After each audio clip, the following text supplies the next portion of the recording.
It's a hive of activity round here today. Gary has heaps of energy and he's pushing projects forward relentlessly. The new bathroom furniture has been purchased and is ready for the next phase. He then totally tidied and cleaned his and Oksana's room before moving on to the room that I'm staying in. There's so much space appearing. There was a rather nasty smell in my room earlier, a gift left by one of the cats. That's now gone. It's now the turn of the kitchen. Cupboards emptied and rearranged. A woman appears at the gate, sack in hand. She's collecting the recycling. More stuff leaving the house. It's overcast today, a change from the heat of yesterday as I sit in the garden hostel making new friends. I'm invited to join a brother and sister who are staying here for a few days. It seems they both want different things from this time away. She just wants to sleep, whereas he wants to explore. This afternoon, they're booked to go paragliding. They ask if I'd like to join them. I'm ready with my next reason why that can't possibly happen, having had the inability to run removed by an earlier conversation.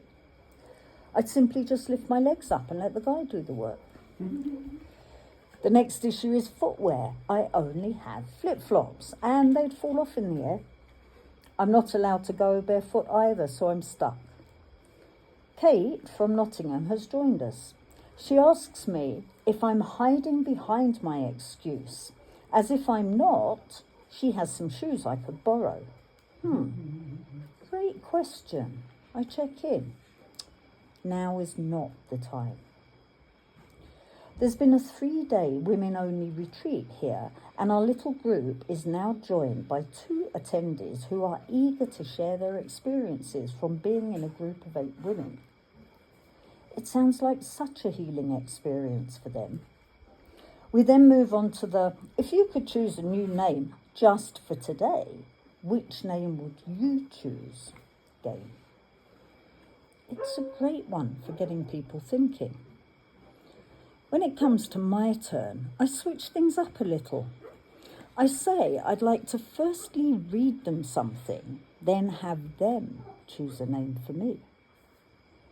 I open my book to my newly written words and ask if someone would be willing to video record it. Then I begin. I can sense they're listening, and once I'm done, there's a round of applause. My name, just for today, is clear now.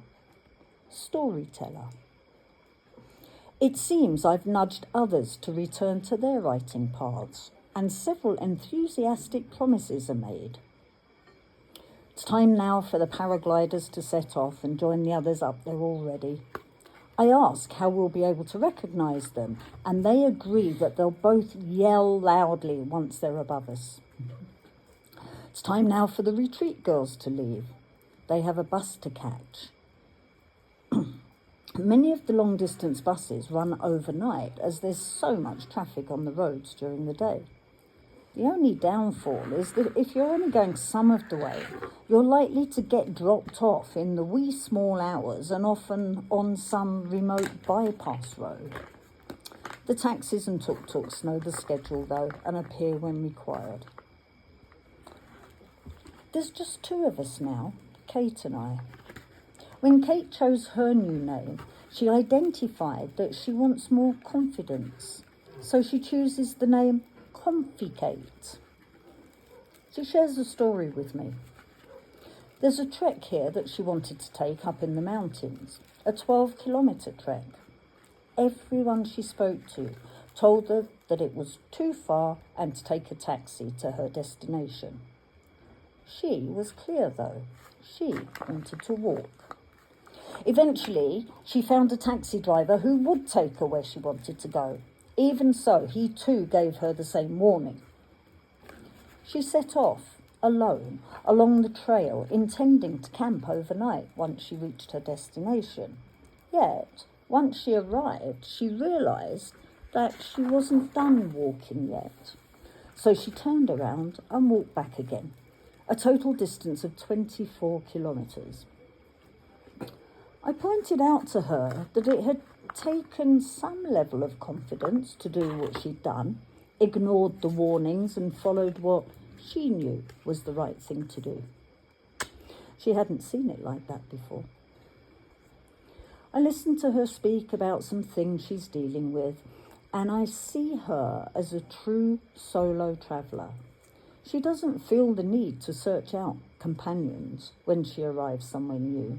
She's perfectly content in her own company.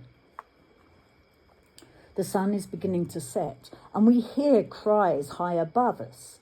Although it feels a little too soon for it to be our people, we wave just in case. We say our goodbyes, Kate and I. She has just 3 days left of her trip before she heads home. Time now for me to find my way back.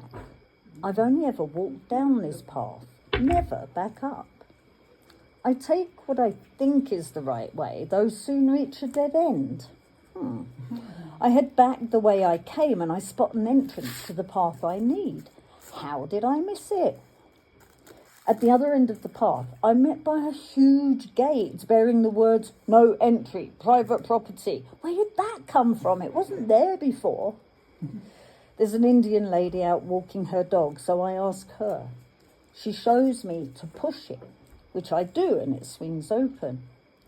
Oh, I can see now that it's the gate to a building site, which has actually been left open. Funny how things change on the return journey.